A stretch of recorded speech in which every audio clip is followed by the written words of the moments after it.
Siguraduhin magagamit sa tama at hindi sa korupsyon. Ito pagtitiyak ni Senador Sherwin Gatchalian matapos mapagtibay kahapon ang 2026 National Budget. Si Bien Manalo sa sentro ng balita. Ngayong nilagdaan na ni Pangulong Ferdinand R. Marcos Jr. ang 2026 General Appropriations Act na aabot sa tumataginting na mahigit 6.7 trillion pesos, tiniyak ni Senador Sherwin Gatchalian, chairman ng Senate Committee on Finance, na tututukan pa rin nila ang implementasyon ng budget sa ilalim ng kanilang oversight powers. Ito'y para masiguro na magagamit sa tama ang pondo at hindi mahahaluan ng anumang korupsyon. Nasa kamay na rin aniya ng mga ahensya ng gobyerno na mapabuti ang paghahatid ng dekalidad na serbisyo publiko, lalo't ibinabana sa kanila ang pondo para epektibong maipatupad ang kanilang mga programa. Kami naman dito sa legislative, oversight naman ang aming gagawin.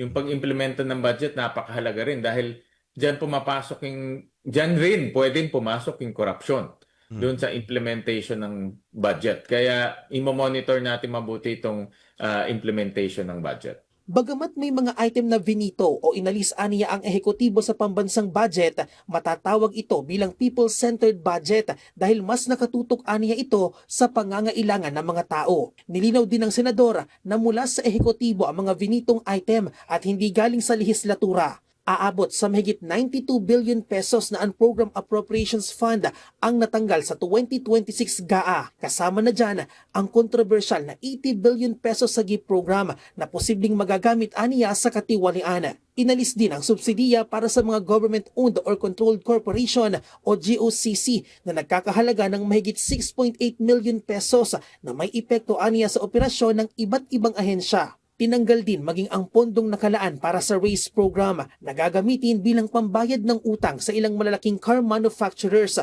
na posibleng makaapekto sa mga banyagang mamumuhunan. Ang kinakatakutan ko dyan, baka itong mga foreign investor mawala na yung tiwala sa atin dahil utang natin yan eh. No? At pumunta sila dito para mabayaran itong mga nagpunta sila dito para mabigyan sila ng insentibo, no? At magtayo sila ng mga factory dito sa ating bansa. Nilinaw naman ni Senador Gatchalian na may paggagamitan ang mga navitong items. Samantala, nangako naman si Gatchalian na patuloy na tutugunan ang ilang hamong kinahaharap ng sektor ng edukasyon na nakakuha ng pinakamalaking budget allocation na aabot sa mahigit 1.3 trillion pesos. Kasama sa paglalaanan ng pondo ang paglikha ng libu-libong teaching and non-teaching plantilla positions sa mga pampublikong eskwelahan at pagpapatayo ng mahigit 20,000 silid-aralan sa buong Pilipinas. Bien Manalo para sa Pambansang TV sa Bagong Pilipinas.